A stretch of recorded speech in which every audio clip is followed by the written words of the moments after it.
centaines de personnes chantant la Marseillaise dans la ville d'Hénin-Beaumont, au nord de la France. Sur scène se trouve Steve Briouat, le maire depuis 2014 et le vice-président du Rassemblement national, le principal parti français d'extrême droite.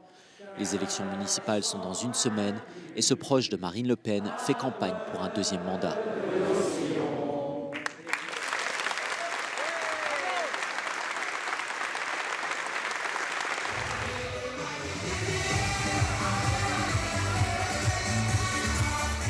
Il y a 6 ans, la moitié des électeurs dans cette ville de 26 000 habitants ont voté pour Steve Briouat au premier tour des municipales. Nous sommes ici pour comprendre comment la gestion d'Hénin-Beaumont illustre la vision du Parti pour la France et pourquoi les Français de cette région se tournent vers le Rassemblement national. Il fait plein de belles choses, il passe même chez nous. Si on l'appelle, s'il y a des problèmes de voisinage ou quoi que ce soit, il se déplace. Il visite tout, il nous fait des belles choses. On est franchement contents de lui. Ce ne sont pas seulement les militants du Rassemblement national qui se disent satisfaits de leur maire. Même des citoyens comme Arnaud, un infirmier de 40 ans qui n'aime pas le nationalisme affiché du parti, trouvent que la ville est bien gérée. Je trouve qu'ils font des bonnes choses au niveau social, au niveau de l'encadrement, pour les enfants, même au niveau des hébergements, malgré que ce ne soit pas un parti auquel j'adhère du tout. La France est à quelques jours seulement du confinement lié au coronavirus. Le gouvernement a décidé de maintenir les élections. La principale opposante au maire est Marine Tondelier, une membre écologiste du conseil municipal à la tête d'une large coalition visant à renverser le Rassemblement national. C'est assez difficile de prévoir ce qui va se passer. En plus, avec le coronavirus et tout ça, c'est une campagne un peu chamboulée. Tondelier fait face à un défi de taille. Steve Briouat est considéré comme un maire amical, proche des gens.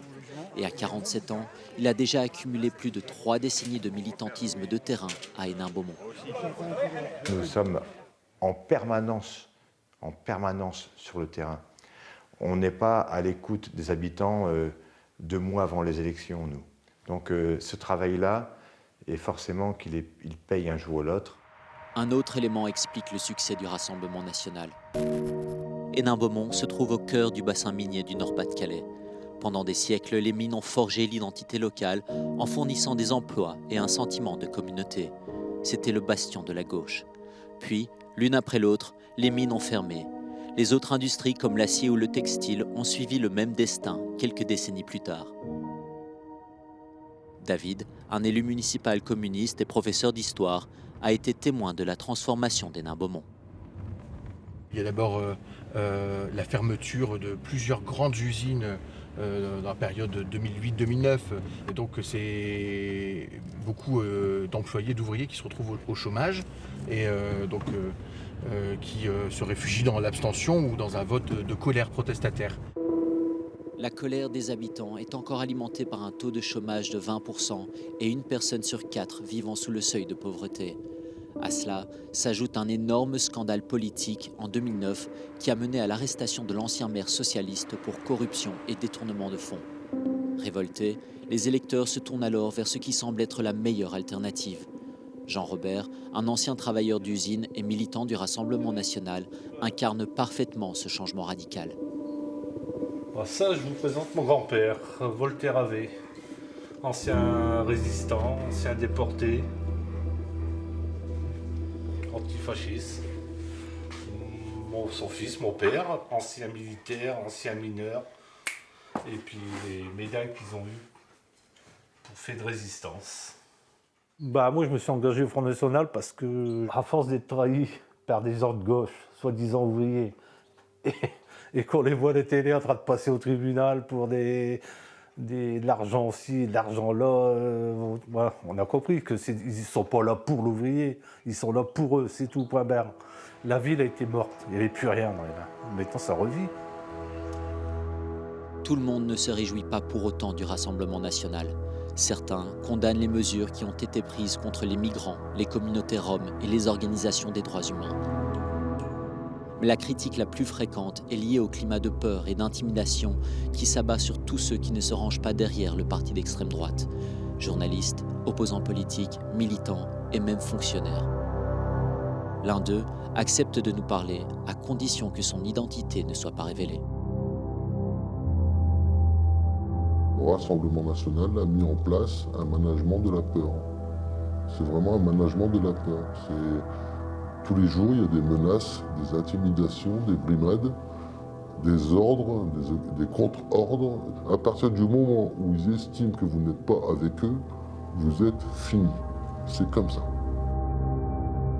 Plusieurs articles de presse corroborent ces accusations et indiquent un taux élevé d'absentéisme parmi les employés municipaux. Le maire, lui, nie tout en bloc. Écoutez, c'est de la dinguerie. Ça ne marche pas comme ça, Hénin-Beaumont. Ça, c'est la version militante bolcho de la rédaction de Libération qui parle au service de la campagne adverse. Voilà. Mais la réalité, c'est que 90% des agents à la mairie se sentent très bien avec nous. Et d'ailleurs, la plupart, parce qu'on les voit tous les jours, monsieur. Avec les élections qui approchent, l'opposition accélère sa campagne, allant de porte à porte et collant les dernières affiches. Pour leur tête de liste, Marine Tondelier, l'objectif n'est pas seulement de gagner les élections, c'est de contrer les arguments du Rassemblement national. Il ne fait pas semblant, quoi. Ici, c'est leur vitrine, ils veulent montrer qu'ils sont le Front National dédiabolisé, qu'ils sont gentils, que tout va bien. La vérité, c'est que le naturel revient rapidement au galop. Il y a tous ceux qui sont avec eux, et là, il n'y a pas de problème. Mais tous ceux qui ne sont pas avec eux sont forcément contre eux dans leur tête et en payent le prix lourd. Et ça, c'est pas possible. Un maire, il doit travailler pour tous ses habitants. C'est le jour des élections. À travers la France, le coronavirus a entraîné une abstention encore plus élevée que d'habitude. À Hénin-Beaumont, 44% des électeurs se sont rendus aux urnes. Mais les résultats sont incontestables. Avec 74,2% des voix, Steve Briouat l'emporte à une écrasante majorité. Le succès du Rassemblement national à Hénin-Beaumont fait l'objet d'un intérêt particulier en France. Alors que le pays fait face à des inégalités sociales et une colère grandissante envers les politiciens traditionnels, le parti de Marine Le Pen continue de promouvoir cette ville comme un exemple de gouvernance qui devrait être étendu à l'ensemble du pays. Pour les autres partis, ici et dans le reste de la France, le défi reste celui de mettre en lumière ce qu'ils estiment être les faiblesses de l'extrême droite, tout en proposant une alternative crédible, capable de séduire les électeurs désabusés.